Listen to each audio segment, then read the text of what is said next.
രാവിലെ തന്നെ തേങ്ങ ഇടുന്ന ഒരു ശബ്ദം കേട്ടിട്ടാണ് കണ്ണു തുറന്നത്. അപ്പം ഞാൻ വിചാരിച്ചു എന്നാൽ പിന്നെ അതൊന്ന് വന്ന് കാണാം. നമ്മുടെ നാട്ടിൽ തെങ്ങ് കയറ്റം കാണാത്തതൊന്നുമല്ല, പക്ഷെ എന്നാലും രാവിലെ എഴുന്നേറ്റ് എന്താ പറയുക, ഇവിടെ നാട്ടുകാരോട് കുറച്ച് വർത്തമാനം പറയുക എന്ന് പറയുന്നൊരു സന്തോഷമുള്ളൊരു കാര്യമല്ലേ. അപ്പോൾ ഒന്ന് പോയി വിലയിരുത്തിയിട്ട് വരാമെന്ന് വിചാരിച്ചാൽ വേഗം തന്നെ അവിടെ നിന്ന് എഴുന്നേറ്റ് പോകുന്നത്. പുള്ളിയാണെങ്കിലോ നന്നായിട്ട് സംസാരിക്കുന്നുണ്ട്. എവിടെയാണ് എന്താണെന്നൊക്കെ ചോദിച്ചു. അപ്പോൾ ഞാനിങ്ങനെ ടൂർ പാക്കേജ് കൊണ്ടുവന്നതാണ് ആളുകളുമായിട്ട് എന്നൊക്കെ പറഞ്ഞു. വില ചോദിച്ചു കേട്ടോ ഞാൻ ഇവിടുത്തെ, കാരണം നമ്മുടെ നാട്ടിൽ തേങ്ങയ്ക്ക് നല്ല വിലയാണല്ലോ. ഇവിടെ ആണെങ്കിലോ യഥേഷ്ടം, ഇവിടെ ആകെ തെങ്ങാണ്, എവിടെ നോക്കിക്കഴിഞ്ഞാലും നമുക്ക് കാണാൻ പറ്റാം. ഇവിടുന്നാണ് നമ്മുടെ നാട്ടിലോട്ടൊക്കെ കരിക്കൊക്കെ വരുന്നത് കേട്ടോ. അപ്പോൾ പുള്ളിയോട് ഞാൻ ചോദിച്ചു കഴിഞ്ഞപ്പോഴത്തേക്ക് ഇവിടെ തേങ്ങയ്ക്ക് വലിയ വിലയൊന്നുമില്ല, 10 രൂപയാണ് ഒരു നാളികേരത്തിനെന്ന് പറഞ്ഞു. കരിക്കിന് പിന്നെയും വിലയുണ്ട് ശരിക്കും പറഞ്ഞു കഴിഞ്ഞാൽ നമുക്ക്. അപ്പം എനിക്ക് സംസാരിച്ചപ്പം ഒരു കരിക്ക് നല്ല ഫ്രഷായിട്ട് വെട്ടി തന്നു കേട്ടോ. നമുക്ക് ഇവിടുന്ന് ഒന്നും കൊണ്ടുപോകാൻ പറ്റില്ല, കാരണം ഫ്ലൈറ്റിലൊന്നും തേങ്ങ കൊണ്ടുപോകാൻ പറ്റില്ലല്ലോ. കുളിച്ച് ഫ്രഷായി വന്നപ്പോഴത്തേക്ക് ഇവിടെ ബ്രേക്ക്ഫാസ്റ്റ് റെഡിയാണ്. നമ്മുടെ ആളുകൾ കണ്ടോ, ഇത് 10 ബീലെ കുട്ടികളാണ് കേട്ടോ. ഇങ്ങനെ പറയാൻ ചുമ്മാ പറഞ്ഞതാ. എന്ന് വെച്ച് കഴിഞ്ഞാൽ ഇത് പ്രിൻസ് ചേച്ചിയുടെ ഐഡിയ ആയിരുന്നു. ഒരേപോലെ ഡ്രസ്സ് ഇട്ട് കഴിഞ്ഞാൽ അത് ഫോട്ടോയ്ക്കും വീഡിയോയ്ക്കും ഒക്കെ നല്ല ഭംഗി ഉണ്ടാവും എന്ന് പറഞ്ഞിട്ട് എല്ലാവരും ഒരുമിച്ച് അങ്ങനെ വാങ്ങിയതാണ്. ഞാൻ അതിന് മാച്ചായിട്ടുള്ളൊരു സംഭവമാണ് വാങ്ങിയത്. അങ്ങനെ ലക്ഷദ്വീപിലെ ഞങ്ങളുടെ സെക്കൻഡ് ഡേ ആണ് ഇന്ന്. നമ്മൾ ഇവിടുന്ന് അഗത്തിയിൽ നിന്ന് നമ്മൾ തിന്നക്കര എന്ന് പറയുന്ന ഐലൻഡിലേക്ക് പോവുകയാണ്. വലിയൊരു ബോട്ടിലാണ് നമ്മൾ പോകുന്നത്. ഇവിടുന്ന് ഭക്ഷണമൊക്കെ ആയിട്ടാണ് നമ്മൾ പോണേ. അപ്പോൾ നമ്മുടെ കൂടെയുള്ള എല്ലാവരും റെഡിയാണ്. എല്ലാവരും ഇന്ന് യൂണിഫോമിലൊക്കെയാണ്. ഞാൻ നമ്മൾ ആ കയറുന്ന സ്ഥലത്ത് നിന്ന് ബാക്കിയുള്ള കാര്യങ്ങളൊക്കെ കാണിച്ചു തരാവേ. അപ്പോൾ എല്ലാവർക്കും സ്വാഗതം. അങ്ങനെ നമ്മളിവിടെ ബോട്ട് കയറുന്ന ഒരു സ്ഥലത്ത് നമ്മൾ എത്തിയിരിക്കുകയാണ്. ബോട്ട് എന്നല്ല, അത് ഈ അവിടെ കാണുന്നതാണ് കേട്ടോ. കുറച്ച് വെസൽ എന്നാണ് ഇതിന് പറയുക. അപ്പോൾ നമ്മൾ 14 പേരും, അത് കൂടാതെ നമ്മുടെ കൂടെ ഈ ബോട്ടിൽ വേറെ 2 ഫാമിലിയും കൂടെ ഉണ്ട്. അപ്പം നമ്മളെല്ലാവരും ചേർന്ന് ബോട്ടിൽ പോകാൻ വേണ്ടിയിട്ട് പോവാണ്. ജാക്കറ്റൊക്കെ ഇട്ടിട്ട് നല്ല രസമുണ്ടല്ലേ, എല്ലാവരും ഒരേപോലെ തന്നെ യൂണിഫോം ഇട്ട് പോകുമ്പോഴത്തേക്ക്. അപ്പം ഇവിടുന്ന് ഞാൻ നേരത്തെ സൂചിപ്പിച്ചതുപോലെ അത്യാവശ്യം സമയമുണ്ട്. എല്ലാവരോടും നല്ല എന്താ പറയുക, ചില്ലായിട്ട് ഇരിക്കാനായിട്ട് പറഞ്ഞിട്ടുണ്ട്. കാരണം നമ്മൾ ചടഞ്ഞുകൂടി ഈ ബോട്ടിലൊക്കെ ഇരിക്കുമ്പോൾ നമുക്ക് ചിലപ്പം ഒരു വോമിറ്റിംഗ് ടെൻഡൻസി വരും. അപ്പോൾ അതുകൊണ്ട് എപ്പോഴും നമ്മളെന്തെങ്കിലും ആക്റ്റീവായിട്ട് ഇരിക്കുമ്പോൾ നമ്മുടെ ആ മൈൻഡിൽ നിന്ന് ആ ഒരു സംഭവം അങ്ങ് പോകും. അപ്പോൾ അതുകൊണ്ട് തന്നെ എല്ലാവരും നല്ല ആക്റ്റീവ് ആവും എന്നുള്ളത് ഞാനിത് പറയേണ്ട കാര്യമൊന്നുമില്ല. കാര്യം ഓൾറെഡി നല്ല ടീമാണ് നമ്മൾ മൊത്തത്തിൽ. അപ്പോൾ അതുകൊണ്ട് എല്ലാവരും ആരാണ് കൂടുതൽ സ്മാർട്ട് എന്നുള്ളതേ ചോദിക്കേണ്ട ആവശ്യമുള്ളൂ. അത്രയും സ്മാർട്ടാണ്. ഞാനൊന്ന് മുകളിലേക്ക് കപ്പിത്താൻ്റെ അടുത്തേക്ക് ഒന്ന് വിലയിരുത്താൻ വേണ്ടി വന്നതാണ്. ഇവിടെയാണ് നമ്മൾ കരിഞ്ഞു പോകുന്ന സന്ദർഭം. കാരണം എന്താണെന്ന് വെച്ച് കഴിഞ്ഞാൽ ബോട്ട് ഓപ്പൺ ആണല്ലോ. അകത്ത് പോയിട്ട് വേണമെങ്കിൽ ഇരിക്കാം, പക്ഷെ നമുക്ക് അങ്ങനെ അകത്തിരിക്കാൻ പറ്റില്ലല്ലോ. ഇത് ഡ്രോൺ വിഷ്വലാണ്. ഞാൻ ആദ്യമായിട്ടാണ് എൻ്റെ ചാനലിൽ ഡ്രോൺ വിഷ്വൽ ഇടുന്നത്. ഇത് ഞാൻ ഏറ്റവും കൂടുതൽ കടപ്പെട്ടിരിക്കുന്നത് നമ്മളുടെ അശ്വലിനോടാണ്. നമ്മുടെ കൂടെ വന്നിട്ടുള്ളതാണ് അശ്വലിൻ്റെ ആണ് ഈ വിഷ്വലൊക്കെ തന്നത്. ശരിക്കും പറഞ്ഞു കഴിഞ്ഞാൽ ഇനി ഞാൻ എൻ്റെ എന്താ പറയുക സംസാരത്തിന് യാതൊരു പ്രസക്തിയില്ല. നിങ്ങൾ ലക്ഷദ്വീപിൻ്റെ ആ ഭംഗി ഞങ്ങൾ എത്രത്തോളം എൻജോയ് ചെയ്തു എന്നുള്ളതൊക്കെയാണ് ഇനി നിങ്ങൾ കാണാൻ പോകുന്നത്. അപ്പോൾ നല്ലൊരു മ്യൂസിക്കോടുകൂടെ നമുക്കത് എൻജോയ് ചെയ്യാം.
നമ്മൾ എത്തിയിരിക്കുന്നതാണ് സാൻഡ് ബാങ്ക് എന്ന് പറയുന്നത്. ഇവിടെയാണ് നമ്മൾ ഓർക്കുന്നുണ്ട് നിങ്ങൾ, അതായത് പ്രൈം മിനിസ്റ്റർ ഒരു ചെയർ ഇട്ടിട്ട് വന്നിരുന്ന ഫോട്ടോ ഭയങ്കര വൈറലായിരുന്നില്ലേ, അതേപോലെ തന്നെ സ്നോർക്കലിംഗ് ഒക്കെ ചെയ്തത് അത് ഇവിടെയാണ് കേട്ടോ.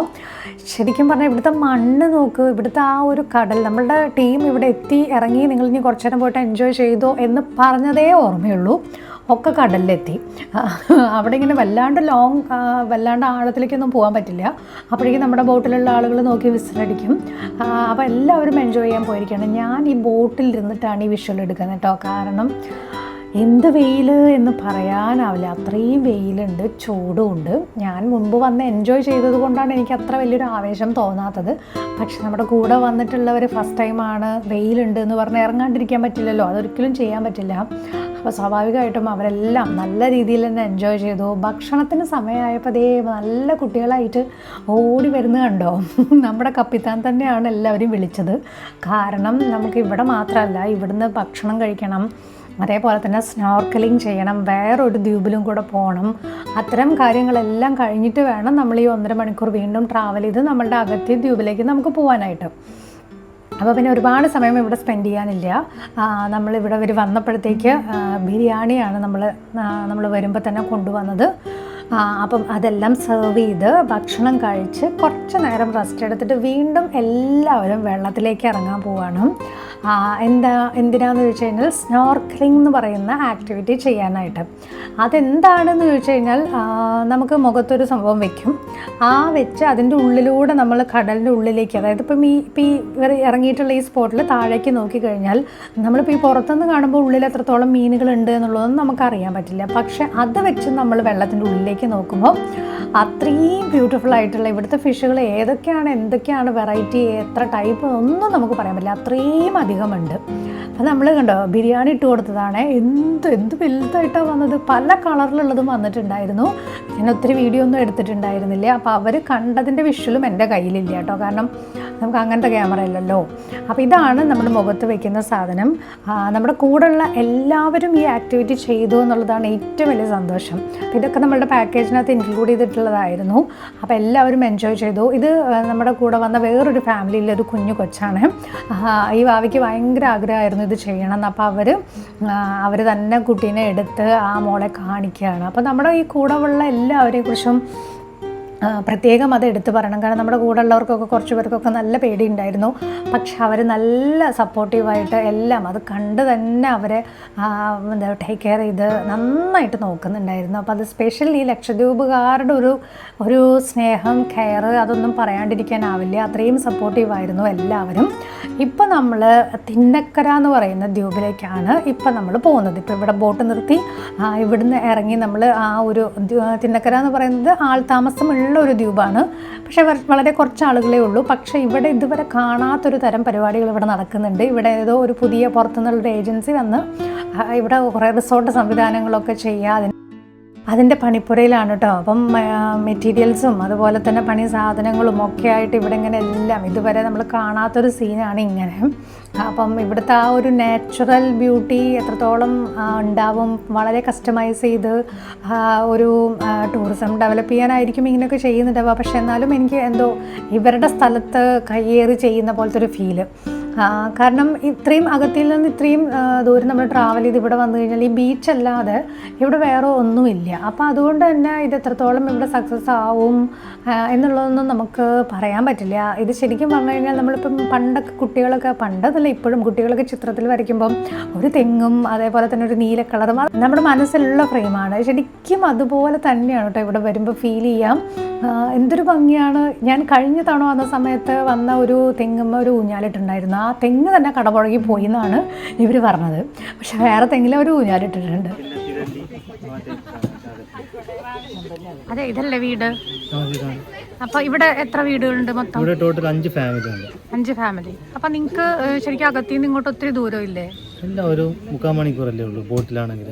ഓക്കെ. അപ്പൊ നിങ്ങൾക്ക് ആവശ്യങ്ങൾക്ക് കടയൊന്നും ഇല്ലല്ലോ ഇവിടെ? ഇല്ല, സാധനം സ്റ്റോർ ചെയ്യും, കൊണ്ടുവന്ന് സ്റ്റോർ ചെയ്യും. നിങ്ങൾ മാത്രം ഇവിടെ താമസിക്കാൻ എന്തെങ്കിലും കാരണം?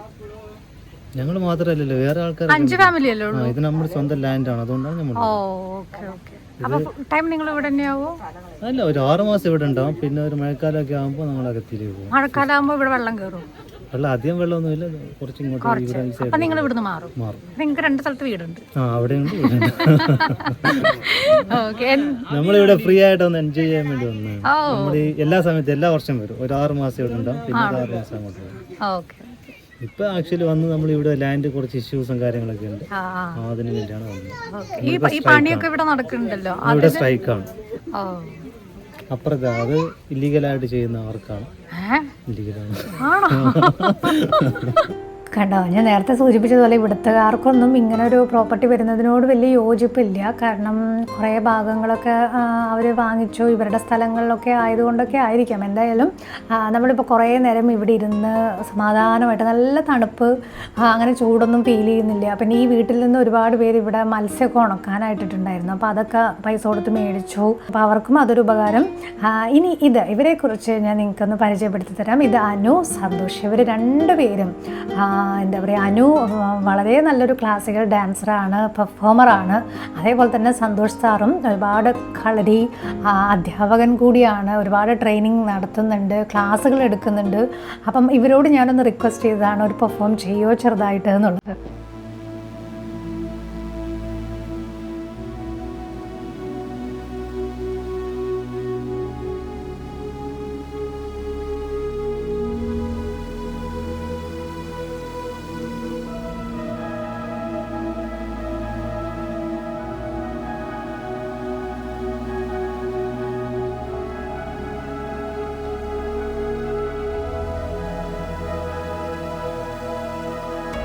അങ്ങനെ അനു, സന്തോഷ് അവരുടെ പെർഫോമൻസിന് ശേഷം അടുത്ത് നമ്മൾ ഗാനമേളയിലേക്ക് കടന്നിരിക്കുകയാണ്. നമ്മുടെ കൂടെയുള്ള എല്ലാവരും ഒന്നിനൊന്നും മികച്ചതാണ് കേട്ടോ. കാര്യം പാട്ടിലും മോശമില്ല, ഡാൻസിലും മോശമില്ല. എല്ലാവരും കുറേ നേരം പാട്ടൊക്കെ പാടി, അത് കഴിഞ്ഞ് പാട്ടൊന്ന് സ്റ്റോപ്പ് ചെയ്തിട്ട് കുറേ നേരം പിന്നെ ഡാൻസ് ആയിരുന്നു. പ്രത്യേകിച്ച് വെയിലൊക്കെ താന്നത് കൊണ്ടുണ്ടല്ലോ, ഈ സമയത്ത് ഒരു പ്രത്യേക ഫീൽ. നമ്മൾ അങ്ങോട്ട് പോയതുപോലെയല്ല, അങ്ങോട്ട് നല്ല ചൂട് കൊണ്ടിട്ടല്ലേ പോയത്.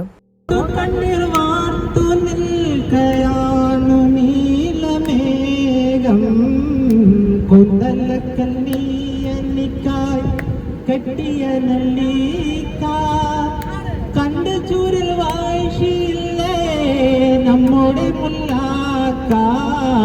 കുന്തലക്കല്ലിയന്നിക്ക കെട്ടിയ നെല്ലിക്ക കണ്ട് ചൂരിൽ വീഴ്ചയില്ലേ നമ്മുടെ മുല്ലാക്ക. ഒത്തുപള്ളിയിലെന്നോ നമ്മള് പോയിരുന്ന കാലം ഓർത്തു കണ്ണീർ വാർത്തു നിൽക്കയാണ് നീലമേഘം. അടിപൊളിയൊരു പാട്ട് നമ്മുടെ ബോട്ടിലുണ്ടായിരുന്ന ആളാണ് ആ പാടിയത്. അതിനുശേഷം ഇപ്പോൾ സമയം രാത്രി 11:45. ഇത് വൻ പ്ലാനിങ് ആണ് നടന്നുകൊണ്ടിരിക്കുന്നത്. നമ്മുടെ കൂട്ടത്തിൽ അരുൺ ബ്രോയുടെ പിറന്നാളാണ്. അപ്പോൾ അതുകൊണ്ട് നമ്മൾ തട്ടിക്കൂട്ടൊരു കേക്കാണിത്. പെട്ടെന്നാണ് നമ്മളിത് ഒരു പ്ലാൻ ചെയ്തത്. വലിയ ഡ്രാമയ്ക്കായിരുന്നു ഞങ്ങളിതിൻ്റെ പുറകിൽ. ഒരുപാട് ചിരിച്ച ഒരു ബർത്ത്ഡേ കേക്ക് കട്ടിങ് ആണ് കേട്ടോ ഇത്. കാരണം ഇതിൻ്റെ പുറകിൽ ഒരുപാട് പേരുടെ പ്ലാനായിരുന്നു. ചെറുതായിട്ട് ചീറ്റിപ്പോയോ എന്ന് വെച്ച് കഴിഞ്ഞാൽ ഞങ്ങളുടെ പ്ലാനൊക്കെ ചെറുതായിട്ട് ചീറ്റ് ചെയ്തുകൊണ്ട് അരുൺ ബ്രോയ്ക്ക് ഇവിടെ എന്തോ കേക്ക് കട്ടിങ്ങോ അല്ലെങ്കിൽ എന്തോ ഒരു സെലിബ്രേഷൻ നടക്കുന്നുണ്ട് എന്നുള്ളത് മനസ്സിലായി. എന്തായാലും ഞങ്ങൾ ഒരുപാട് ചിരിച്ചൊരു ദിവസം കൂടെ ആയിരുന്നു. അപ്പം അടുത്ത വീഡിയോയിൽ ഇനി നമുക്ക് വീണ്ടും കാണാം. അപ്പോൾ അതുവരെ ബൈ.